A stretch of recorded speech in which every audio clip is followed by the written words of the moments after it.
Il existe une guerre dont vous n'avez jamais entendu parler. Une bataille silencieuse qui s'est déroulée dans les méandres du 1er siècle et qui pourtant a façonné le destin de milliards d'âmes.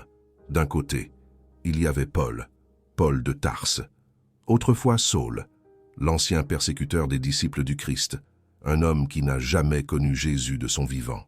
De l'autre, Marie-Madeleine, la femme qui est restée fidèle à Jésus jusqu'à son dernier souffle, celle qui a été témoin de sa crucifixion et qui, après le sabbat, fut la première à le rencontrer ressuscité. Un seul d'entre eux pouvait prétendre à la direction du mouvement naissant, et Paul était résolu, absolument résolu, à remporter cette victoire, quel qu'en soit le prix. Spinoza, mais le grand Spinoza, a découvert, dans les archives d'Amsterdam, des documents, des écrits secrets qui révèlent la véritable nature de cette rivalité, des textes censurés par l'Église pendant près de 2000 ans, des lettres qui dépeignent Paul s'attaquant à Marie-Madeleine avec une hostilité, une virulence qui dépasse la simple divergence théologique et des preuves irréfutables que l'Église primitive a été délibérément divisée, manipulée, afin d'éliminer l'influence, le pouvoir féminin. Ce que vous allez découvrir dans cette vidéo pourrait bien bouleverser votre compréhension du christianisme, à jamais. Alors, commençons par le commencement.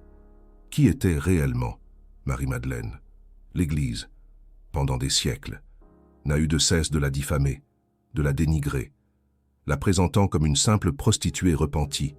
Cette image, cette calomnie, a été forgée de toutes pièces par le pape Grégoire Ier en 591, près de 6 siècles après sa mort. Il n'existe aucune base biblique, aucun fondement scripturaire pour une telle caractérisation. C'était une manœuvre, une manipulation délibérée visant à minimiser son importance, son rôle fondamental. Or, les évangiles nous racontent d'une histoire bien différente. Marie-Madeleine était une femme de ressources, une femme indépendante. Son nom, Magdaléna, indique qu'elle était originaire de Magdala, une ville prospère, située sur les rives du lac de Tibériade, réputée pour sa pêche et son commerce de teinture. Luc, dans son évangile, mentionne qu'elle, ainsi que d'autres femmes, finançaient le ministère de Jésus de leurs propres deniers. Ceci n'est pas le profil d'une prostituée marginalisée. C'est le portrait d'une femme libre et influente. Mais plus important encore, les évangiles la placent, de manière constante, aux moments cruciaux, aux moments les plus décisifs du récit chrétien. Elle était présente lors de la crucifixion, alors que la plupart des disciples masculins avaient fui lâchement. Elle est restée au pied de la croix. Elle s'est rendue au sépulcre, le 3e jour, afin d'embaumer le corps, et elle fut la première personne, la première âme, à voir Jésus ressuscité. Réfléchissez un instant. La résurrection, c'est l'événement central du christianisme, le fondement même de la foi. Et qui Dieu a-t-il choisi pour être le premier témoin de cette résurrection? Pas Pierre, non, pas Jean, non plus, ni aucun des 12 apôtres. Non, c'est Marie-Madeleine. Dans l'évangile de Jean, Jésus l'appelle par son nom. Dans le jardin, il l'envoie. Lui confie la mission d'annoncer aux autres disciples qu'il est ressuscité. Elle devient, littéralement, l'apôtre des apôtres, la messagère, celle qui proclame la nouvelle la plus importante de toute l'histoire chrétienne. Cette position, cette proéminence, n'est pas passée inaperçue au sein de l'Église primitive. Des documents, des manuscrits découverts au XXe siècle révèlent qu'il existait une tradition très forte de leadership féminin dans les premières communautés chrétiennes. L'Évangile de Marie, retrouvé en Égypte en 1896, présente Marie-Madeleine comme une guide spirituelle, une initiée qui a reçu des enseignements secrets de Jésus, des révélations que les autres disciples ignoraient. Dans ce texte, Pierre, le roc, confronte Marie-Madeleine directement. « Ma sœur, lui dit Pierre, nous savons que le Sauveur t'aimait plus que les autres femmes. Raconte-nous les paroles du Sauveur dont tu te souviens, celles que tu connais, mais que nous ignorons, car nous ne les avons pas entendues. » Alors, Marie partage une vision mystique que Jésus lui a transmise, et lorsqu'elle a terminé, Pierre réagit avec colère. Devons-nous croire que le Sauveur s'est entretenu en privé avec une femme, plutôt qu'avec nous, ouvertement? Devons-nous nous détourner et tous l'écouter? L'a-t-il préféré à nous? Ici, nous voyons clairement la tension, le conflit. Pierre, représentant la direction masculine, ne parvient pas à accepter que Jésus ait choisi une femme comme dépositaire d'enseignements spéciaux. L'autorité de Marie-Madeleine menace sa propre position, son propre pouvoir. Et c'est dans ce contexte que Paul entre en scène. Paul, initialement appelé Saul de Tarse, était un pharisien zélé, un fervent défenseur de la loi, qui persécutait férocement les premiers chrétiens. Il était présent lors de l'exécution d'Étienne, le premier martyr chrétien. Il voyageait de ville en ville, arrêtant, emprisonnant les disciples de Jésus. Puis, sur le chemin de Damas, un événement inattendu, un miracle, se produisit. Paul affirme avoir eu une vision, une apparition de Jésus ressuscité, une lumière aveuglante, une voix venue du ciel, une conversion instantanée de persécuteur. Il est devenu le plus fervent, le plus ardent défenseur de la nouvelle foi qu'ici. Mais il y avait un problème. Paul n'a jamais connu Jésus de son vivant. Il n'était pas présent pendant son ministère. Il n'a pas entendu ses sermons. Il n'a pas été témoin de ses miracles.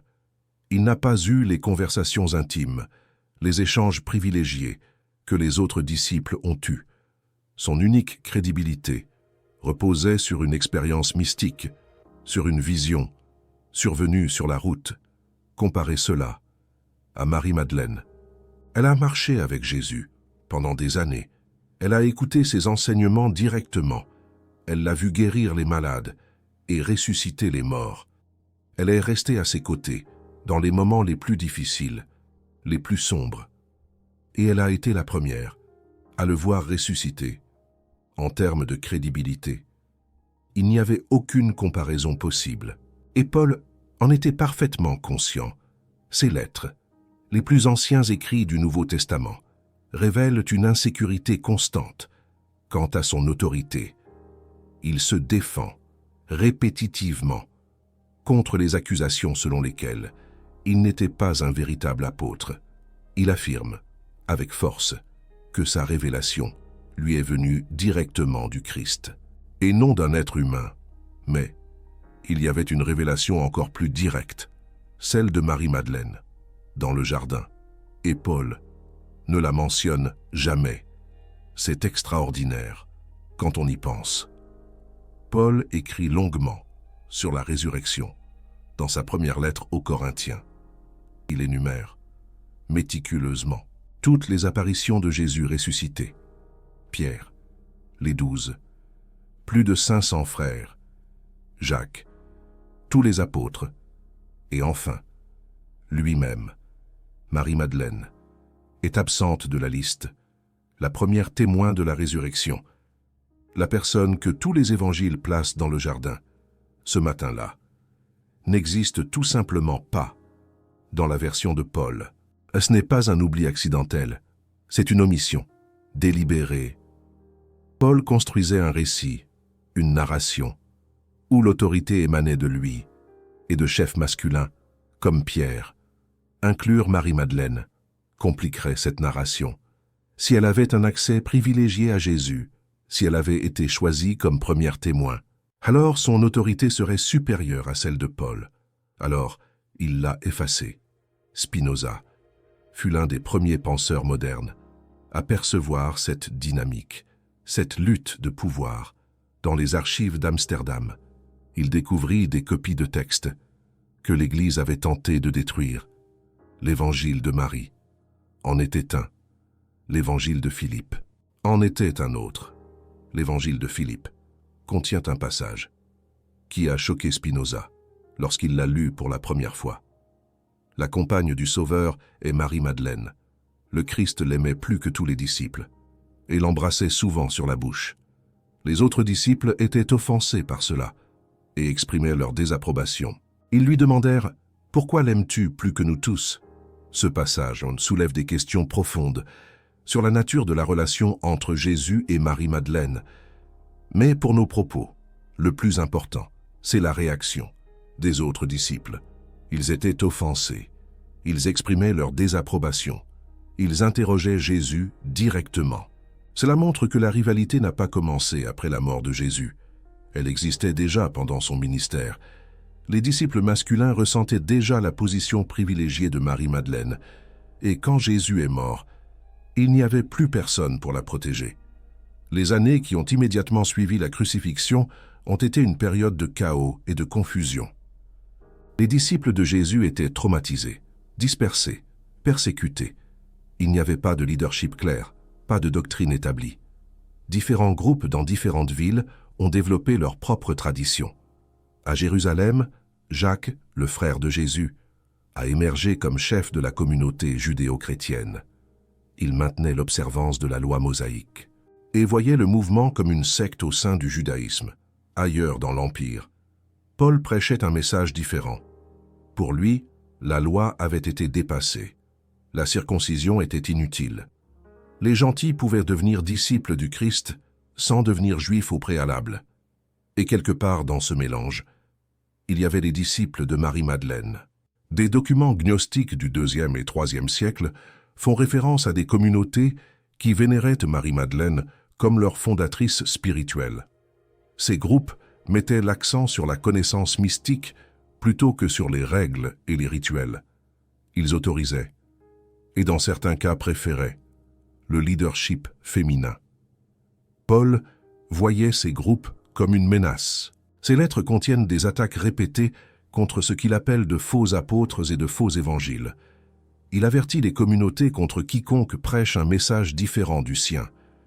Et il établit des règles rigides sur le rôle des femmes, que les femmes gardent le silence dans les églises, car il ne leur est pas permis d'y parler, mais qu'elles soient soumises.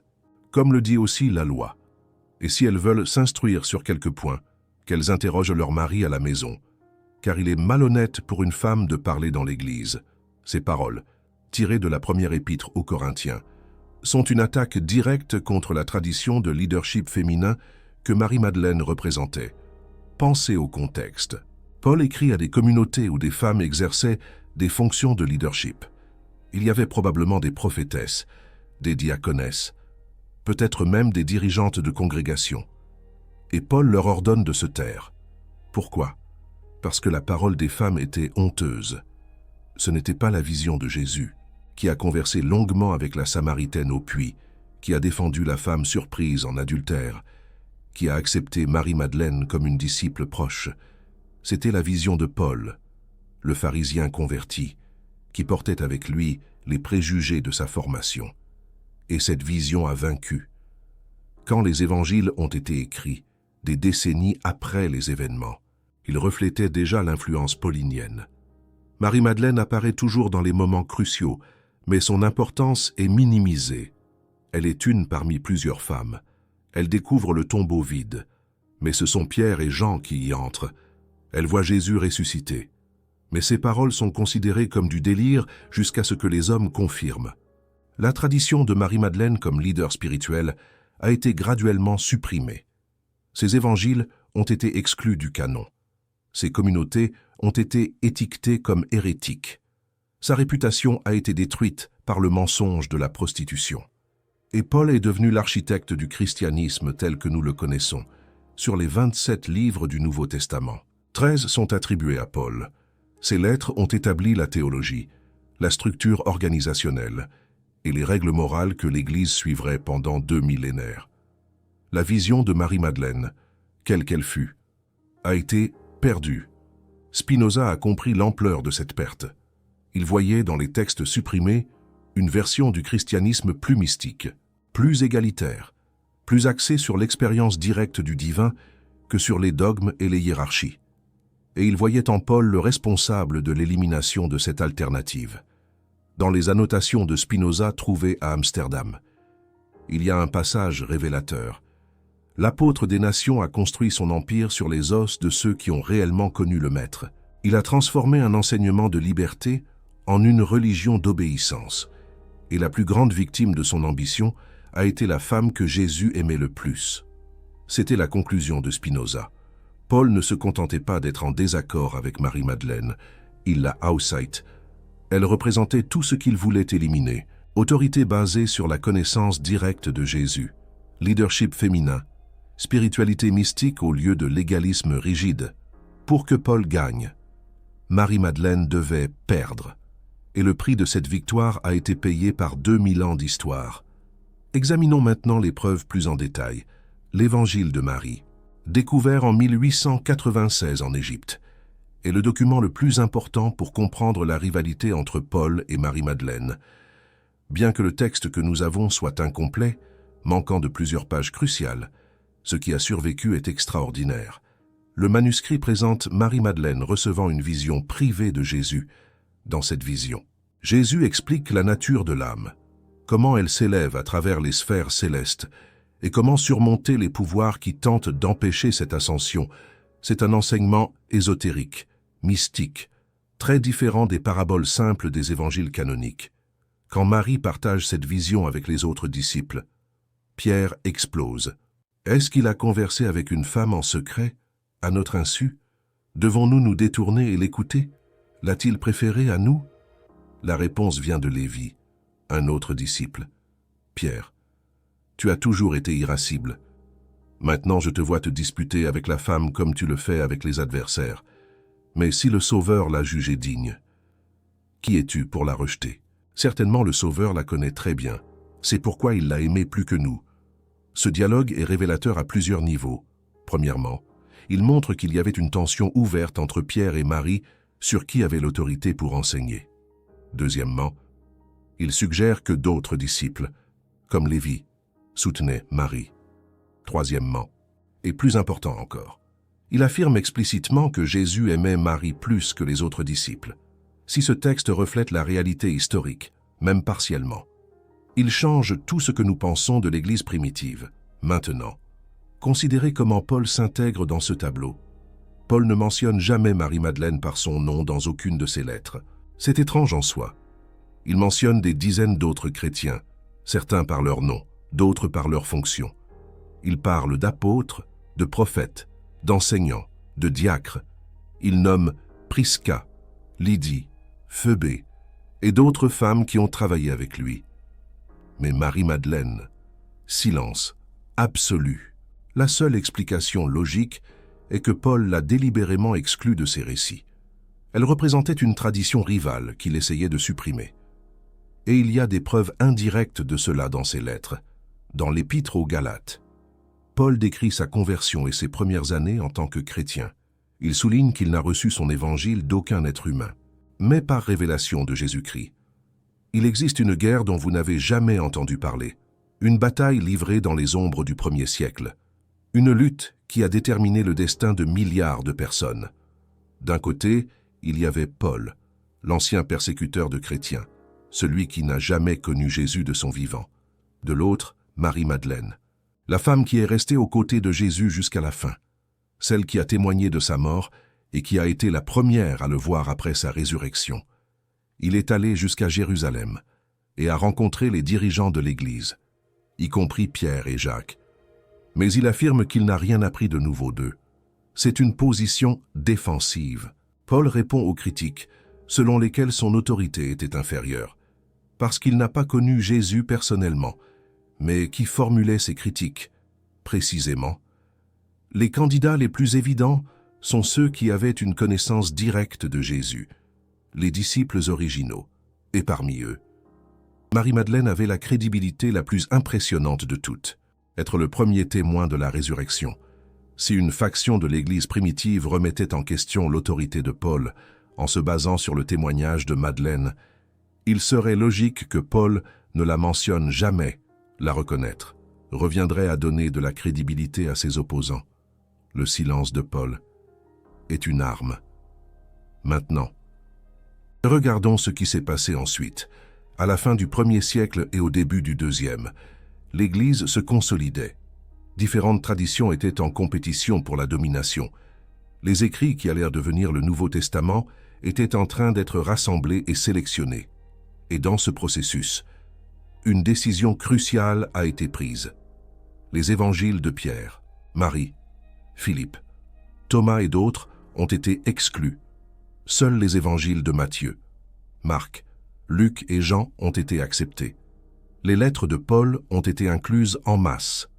Les écrits des disciples de Madeleine ont été qualifiés d'hérétiques et marqués pour la destruction. Qui a pris ces décisions? Exactement, les évêques de l'Église. Tous des hommes, tous formés dans la tradition paulinienne. Ils ont choisi les textes qui soutenaient leur autorité et ont rejeté ceux qui la remettaient en question. Ce n'est pas une théorie du complot. C'est l'histoire. Documentée. L'évêque Irénée de Lyon, au IIe siècle, a écrit longuement contre les gnostiques qui vénéraient Marie-Madeleine. Il les a qualifiés d'hérétiques et a dénoncé leurs évangiles comme des falsifications. Mais, quand on lit ces arguments, on se rend compte qu'ils n'avaient aucune preuve que les textes étaient faux. Ils n'aimaient simplement pas ce qu'ils disaient.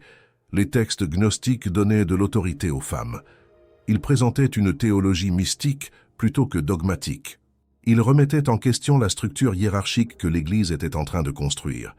Pour Irénée et d'autres évêques, c'était inacceptable. Alors, les textes ont été supprimés. Les communautés qui les utilisaient ont été persécutées. Et la version paulinienne du christianisme est devenue la seule version officielle. Marie-Madeleine a été transformée de chef spirituel en prostituée repentie. Cette transformation est l'un des plus grands crimes intellectuels de l'histoire. Le pape Grégoire Ier, en 591, a prêché un sermon où il identifiait Marie-Madeleine à la pécheresse anonyme qui a oint les pieds de Jésus dans l'évangile de Luc. Il l'a également identifiée à Marie de Béthanie, la sœur de Lazare, et il a affirmé que les 7 démons que Jésus a chassés d'elle étaient les 7 péchés capitaux. Rien de tout cela n'a de fondement biblique. La pécheresse anonyme de Luc n'est pas identifiée par son nom. Marie de Béthanie est une personne différente, d'une ville différente, et les 7 démons dans le monde antique se référaient à la maladie ou à la possession spirituelle, pas à l'immoralité sexuelle. Grégoire créait une fiction, et cette fiction a servi un but clair. Elle a détruit la crédibilité de Madeleine en tant que chef spirituel. Une ancienne prostituée, aussi repentie soit-elle, ne pouvait pas avoir d'autorité sur les hommes. Elle pouvait être un exemple de rédemption, mais pas un modèle de leadership. L'Église n'a corrigé officiellement cette erreur qu'en 1969, lorsque le pape Paul VI a séparé les 3 figures que Grégoire avait fusionnées. Mais, jusqu'à aujourd'hui, l'image de la prostituée persiste dans la culture populaire. Spinoza n'a jamais vu la correction officielle, mais il a compris ce qui avait été fait. Dans les archives d'Amsterdam, il a trouvé des copies de l'évangile de Marie et de l'évangile de Philippe. Il a lu sur la rivalité entre Pierre et Madeleine. Il a vu comment Paul avait systématiquement réduit au silence les voix féminines dans l'Église. Et il a conclu que le christianisme que nous connaissons est une version mutilée de ce qu'il aurait pu être. Imaginez un instant une histoire alternative. Imaginez que Marie-Madeleine ait prévalu, que ses enseignements, reçus directement de Jésus, soient devenus la base de l'Église, que le leadership féminin ait été accepté comme normal, que la spiritualité mystique ait fleuri au lieu d'être supprimée. À quoi ressemblerait le monde? Alors, il n'y aurait pas des siècles de subordination féminine justifiés par la religion. Il n'y aurait pas la division rigide entre laïcs et clergé. Il n'y aurait pas de dogmes imposés sous peine de mort. La foi serait une recherche personnelle du divin. Pas l'obéissance à une institution. C'est le monde que Paul a détruit. Et le plus tragique, c'est qu'il croyait probablement faire ce qui était juste. Paul était un homme de son temps. Il a été élevé dans une culture patriarcale. Il a été formé comme pharisien, une tradition qui séparait rigidement les hommes et les femmes dans les synagogues. Pour lui, l'idée d'une femme dirigeant une congrégation religieuse était simplement inconcevable. Quand il a rencontré des communautés chrétiennes, où les femmes exerçaient un leadership. Sa réaction a été de choc et d'indignation. Il n'était pas malveillant. Il était conservateur. Il essayait de façonner le nouveau mouvement selon les normes qu'il connaissait. Mais le résultat a été catastrophique. En réduisant au silence les femmes, Paul a réduit au silence la moitié de l'humanité, en excluant Madeleine. Il a exclu la personne en qui Jésus avait apparemment le plus confiance. En établissant une hiérarchie masculine rigide, il a créé une institution qui perpétuerait l'oppression pendant des millénaires. Spinoza voyait clairement cette connexion. Il vivait dans un siècle où les femmes étaient brûlées comme des sorcières, où la dissidence religieuse était punie de mort, où l'Église exerçait un contrôle absolu sur la pensée, et il traçait une ligne directe de ces atrocités jusqu'à Paul et sa victoire sur Madeleine. Le Paul qui a réduit au silence les femmes à Corinthe était le même esprit qui a brûlé des femmes à Salem. L'Église qui a exclu l'évangile de Marie était la même qui a persécuté Galilée. Le patriarcat qui a commencé au 1er siècle opérait encore au XVIIe. Pour Spinoza, défier l'Église, c'était défier toute cette structure d'oppression. Il a payé le prix avec l'excommunication, l'ostracisme et probablement sa vie. Mais il a laissé ses idées à la postérité. Et parmi ces idées, il y avait la récupération de la mémoire de Marie-Madeleine. Dans les siècles qui ont suivi Spinoza, la recherche historique a confirmé beaucoup de ce qu'il a intué. Les manuscrits de Nag Hammadi, découverts en Égypte en 1945, ont mis en lumière des dizaines de textes gnostiques que l'Église avait tenté de détruire. Parmi eux se trouvait l'évangile de Thomas, l'évangile de Philippe et des fragments de l'évangile de Marie. Ces textes révèlent une diversité extraordinaire dans le christianisme primitif. Il existait de multiples traditions, de multiples théologies, de multiples façons de s'organiser. La version que nous connaissons aujourd'hui comme orthodoxe n'était qu'une parmi tant d'autres. Et la tradition de Marie-Madeleine était particulièrement importante. Dans plusieurs de ces textes, elle apparaît comme la disciple la plus proche de Jésus, celle qui recevait ses enseignements les plus profonds.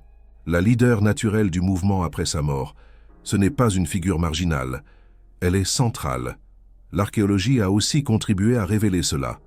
Des fouilles à Magdala, la ville natale de Marie, ont révélé une synagogue du 1er siècle avec une pierre cérémonielle unique. Certaines interprétations suggèrent que cette pierre pouvait avoir été utilisée par des femmes dans des fonctions liturgiques, chose inhabituelle dans le judaïsme de l'époque. Si Magdala avait une tradition de participation féminine dans la vie religieuse. Cela expliquerait pourquoi Marie a développé la confiance et les compétences pour devenir leader spirituel. Elle n'était pas une anomalie. Elle venait d'un environnement qui nourrissait les femmes religieuses, et elle a trouvé en Jésus un maître qui l'a accepté comme disciple. Les évangiles montrent Jésus à plusieurs reprises, brisant les tabous liés aux femmes. Il converse avec la Samaritaine au puits, chose qu'un rabbin juif ne ferait jamais.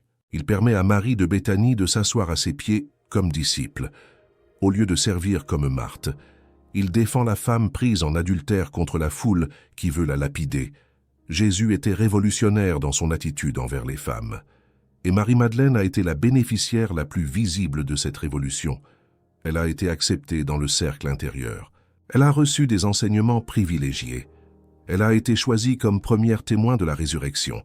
Jésus la préparait clairement à un rôle de leader. Et puis, il est mort. Et les hommes autour d'elle, élevés dans une culture patriarcale, n'ont pas réussi à accepter ce que Jésus avait fait.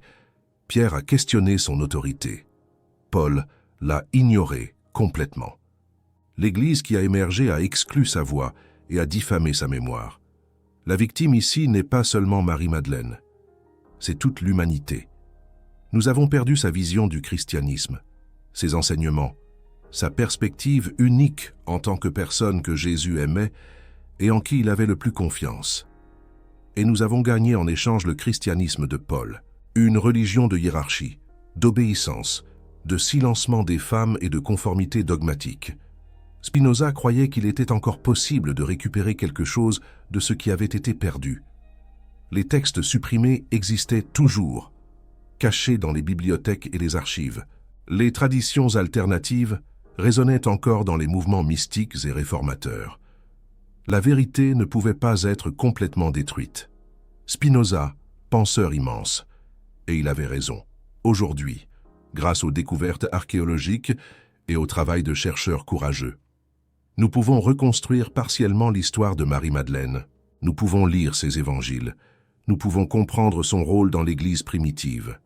Et nous pouvons finalement lui accorder la reconnaissance qui lui a été niée pendant 2000 ans. En 2016, le pape François a élevé la fête de Marie-Madeleine au statut de fête liturgique, le même niveau que les apôtres masculins. Il l'a appelée « apôtre des apôtres », reconnaissant officiellement son rôle comme premier témoin de la résurrection. C'est un début, mais il y a encore beaucoup à faire. L'Église ne permet toujours pas l'ordination des femmes à la prêtrise. Elle cite toujours Paul comme justification pour l'exclusion féminine de la direction. Elle porte encore l'héritage de la victoire de Paul sur Madeleine. La question que Spinoza poserait est simple. Pourquoi suivons-nous les règles d'un homme qui n'a jamais connu Jésus, au lieu des exemples d'une femme qui a marché à ses côtés? Et c'est une question que chaque chrétien devrait se poser. Si vous croyez que Jésus était le Fils de Dieu, alors ses actions avaient une signification divine. Quand il a choisi Marie-Madeleine comme première témoin, ce n'était pas un accident. Quand il l'a aimée plus que les autres disciples, ce n'était pas un favoritisme arbitraire. Il montrait un chemin, et Paul a bloqué ce chemin. Il a remplacé le choix de Jésus par sa propre préférence. Il a silencé la voix que Jésus avait élevée. Il a construit une église qui contredisait les valeurs que Jésus a démontrées. Est-ce de la fidélité ou de la trahison? Spinoza connaissait sa réponse et a payé pour elle. Le choix est maintenant le vôtre. Si cette vidéo vous a fait réfléchir sur le rôle des femmes dans la religion, sur les choix qui ont façonné le christianisme, sur la voix de Marie-Madeleine qui a été réduite au silence, laissez un commentaire partageant vos réflexions.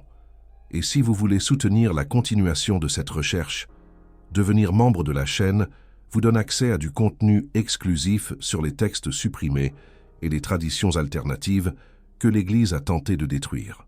La vérité sur Marie-Madeleine a été cachée pendant 2000 ans, mais les vérités enterrées ont l'habitude de ressurgir, et le moment de l'écouter est enfin venu.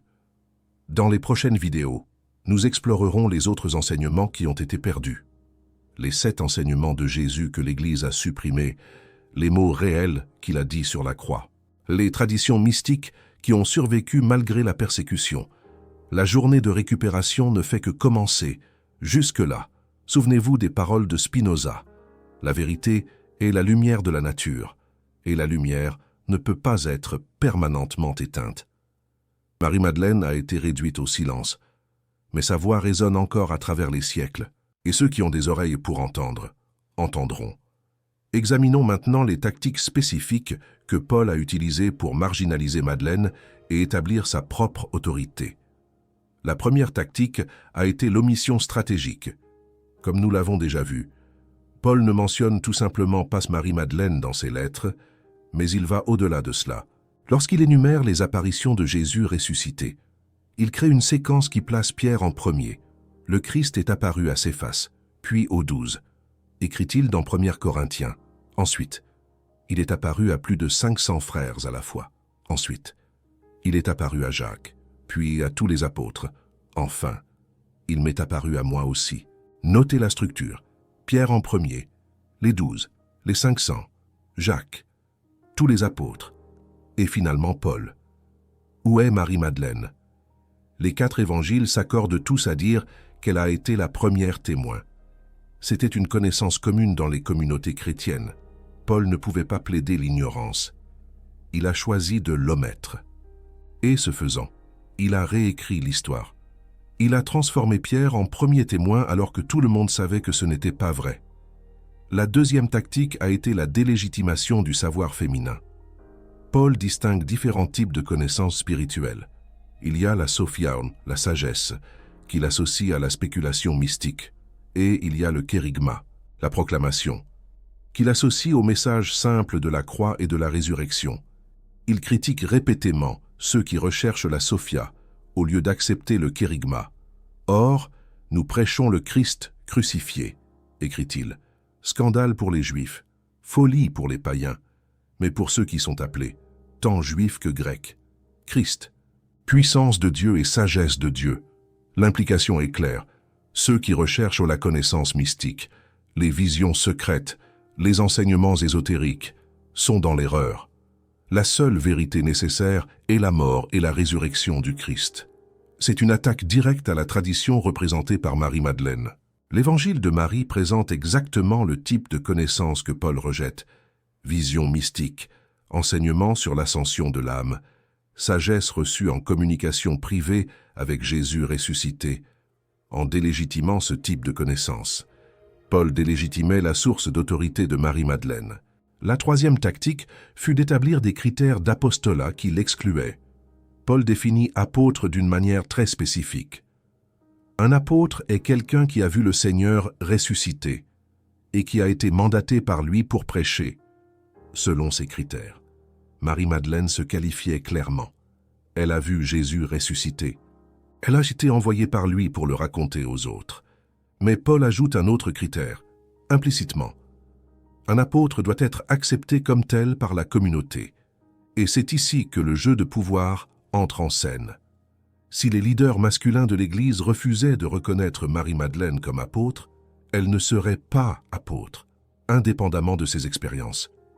L'autorité venait de la reconnaissance institutionnelle et non de l'expérience spirituelle. Et qui contrôlait la reconnaissance institutionnelle? Les hommes. Voilà le système que Paul a créé. Un système où les femmes pouvaient avoir des expériences mystiques profondes, pouvaient voir Jésus ressuscité, pouvaient recevoir des enseignements secrets. Mais rien de tout cela n'importait si les hommes ne les reconnaissaient pas. La quatrième tactique fut la réglementation du comportement féminin. Les lettres de Paul sont remplies d'instructions sur la façon dont les femmes doivent se comporter dans les églises. Elles doivent se couvrir la tête. Elles doivent rester silencieuses. Elles doivent apprendre à la maison avec leur mari. Ces règles ne sont pas présentées comme l'opinion de Paul. Elles sont présentées comme des commandements divins. Si quelqu'un pense être prophète ou spirituel, écrit-il, qu'il reconnaisse que ce que je vous écris est un commandement du Seigneur. Paul est en train de dire que quiconque n'est pas d'accord avec lui n'est pas vraiment spirituel. Il utilise l'autorité divine pour imposer ses propres préférences culturelles. Et ça a marché. Les communautés qui suivaient Paul ont adopté ces règles. Celles qui résistaient ont été marginalisées. Et graduellement, la direction féminine a disparu de l'Église orthodoxe. La cinquième tactique fut la création d'un récit fondateur alternatif. Paul raconte sa propre histoire de conversion à plusieurs reprises dans ses lettres et dans le livre des Actes. La lumière sur le chemin de Damas. La voix de Jésus demandant pourquoi Saul le persécutait. La cécité temporaire et la guérison miraculeuse. C'est un récit puissant, une transformation dramatique de persécuteur en apôtre, une intervention divine directe qui légitime sa mission. Et cela entre en compétition directe avec le récit de Madeleine. Madeleine avait aussi une histoire de transformation. Jésus l'a libérée de 7 démons. Elle est passée d'une personne tourmentée à une disciple aimée, et elle a eu sa propre rencontre avec Jésus ressuscité dans le jardin. Une expérience intime qu'aucun autre disciple n'a partagée, en insistant constamment sur sa propre expérience. Paul créait un récit alternatif qui pouvait remplacer celui de Madeleine. Sa conversion était plus dramatique, plus publique, plus appropriée pour légitimer une mission universelle. Madeleine a eu une rencontre personnelle dans le jardin. Paul a eu une apparition cosmique sur la route.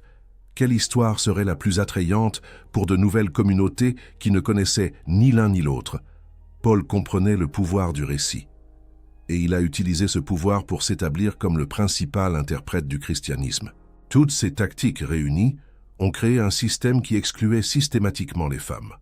Omission éliminait leur contribution de l'histoire officielle. Délégitimation dévalorisait leur forme de connaissance. Critères institutionnels donnèrent le pouvoir de reconnaissance aux hommes. Réglementation contrôlait leur comportement. Et récits alternatifs remplaçaient leurs histoires par d'autres. Il n'était pas nécessaire de persécuter Madeleine directement. Le système faisait le travail. Et ce système a duré 2000 ans. Quand Spinoza a examiné ces schémas, Il a vu non seulement l'histoire religieuse, il a vu un modèle d'oppression qui se répétait dans toutes les institutions de son époque. Les mêmes mécanismes qui ont exclu Madeleine excluaient les dissidents de sa propre synagogue. Les mêmes schémas qui réduisaient les femmes au silence dans l'Église réduisaient les penseurs libres au silence dans les universités. Le même jeu de pouvoir qui a transformé Paul en autorité suprême a transformé les papes et les rois en tyrans. Pour Spinoza, défier l'Église, c'était défier tout ce système, et récupérer la mémoire de Madeleine, c'était récupérer une alternative supprimée. Dans les textes qu'il a étudiés à Amsterdam, Spinoza a trouvé des preuves que la tradition de Madeleine n'a jamais été complètement éliminée. Même au sein de l'Église orthodoxe, il y avait des courants souterrains qui préservèrent sa mémoire. Les mystiques médiévaux invoquaient fréquemment Madeleine comme modèle de contemplation, les béguines, communauté de femmes religieuses qui vivaient sans vœux formels, voyaient en elle une patronne. Même certains théologiens reconnaissaient son importance unique comme première témoin. Et en dehors de l'Église, parmi les gnostiques et autres groupes hétérodoxes, la tradition était encore plus forte. Il y avait des communautés qui vénéraient Madeleine comme leur fondatrice. Il y avait des textes qui préservaient ses prétendus enseignements. Il y avait une mémoire vivante qui a survécu malgré des siècles de persécution. Spinoza voyait ces courants comme des graines qui pouvaient refleurir. Il avait raison. Au XXe siècle, les découvertes de Nag Hammadi ont mis en lumière des textes qui avaient été enfouis pendant 1600 ans. Les chercheurs ont pu enfin lire l'Évangile de Marie, l'Évangile de Philippe, l'Évangile de Thomas, et des dizaines d'autres textes supprimés, et ce qu'ils ont trouvé a confirmé ce que Spinoza avait intuité. Il y avait une tradition alternative. Il y avait une vision différente du christianisme. Il y avait une voix féminine qui avait été réduite au silence, mais non détruite. La recherche continue. De nouveaux textes sont découverts. De nouvelles interprétations sont proposées. Et graduellement, l'image de Marie-Madeleine comme prostituée repentie cède la place à une image plus complexe et plus fidèle à l'histoire. Elle était leader, elle était mystique, elle était la disciple la plus proche de Jésus, et elle méritait d'être écoutée. La querelle entre Paul et Madeleine n'est pas seulement de l'histoire ancienne, elle a des conséquences jusqu'à aujourd'hui. Chaque fois qu'une femme est empêchée de diriger une congrégation, l'esprit de Paul Vance. À chaque fois que la connaissance mystique est dévalorisée au profit d'un dogme rigide, c'est la tradition de Marie-Madeleine qui s'éteint, une tradition de sagesse et de connexion. À chaque fois que la hiérarchie triomphe de l'expérience personnelle, c'est l'Église que Paul a construite qui se perpétue, une Église bâtie sur des règles, et non sur la relation directe avec le divin. Mais le contraire est aussi vrai. À chaque fois qu'une femme assume un rôle de leadership spirituel, Marie-Madeleine revit. Sa flamme se rallume. À chaque fois que quelqu'un recherche l'expérience directe du divin, sa tradition ressurgit, une tradition de contact direct avec le sacré, sans intermédiaire. À chaque fois que des voix silenciées sont entendues, l'injustice vieille de 2000 ans commence à être réparée. Une injustice qui a occulté la contribution des femmes et la richesse de leur intuition spirituelle. Le choix que Paul a fait au 1er siècle est toujours devant nous. Il nous confronte encore aujourd'hui. Pouvons-nous continuer à suivre le chemin qu'il a tracé, un chemin de dogme et d'autorité? Ou pouvons-nous explorer l'alternative qu'il a supprimée, une voie d'expérience personnelle et d'éveil intérieur? Spinoza a fait son choix, un choix de liberté et de vérité. Il a payé le prix de l'ostracisme et, possiblement, de la mort. Mais il a ouvert un chemin de pensée critique et d'indépendance spirituelle, que d'autres ont pu suivre. Et la question qu'il a laissée échoue à travers les siècles. Une question fondamentale. Et si Marie-Madeleine avait vaincu? Et si son message d'amour et de compassion avait triomphé? C'est la question à laquelle vous devez répondre par vous-même, pas avec des théories, mais avec des actions, avec les choix que vous faites concernant la foi, l'autorité, et qui méritent d'être écoutés, car chaque choix compte. Le passé ne peut être changé. Nous ne pouvons pas réécrire l'histoire, Mais le futur, lui, est encore ouvert. Un futur plein de possibilités. Et dans ce futur, la voix de Marie-Madeleine peut enfin être entendue. Sa sagesse peut enfin éclairer notre chemin et nous guider vers un monde plus juste et plus spirituel.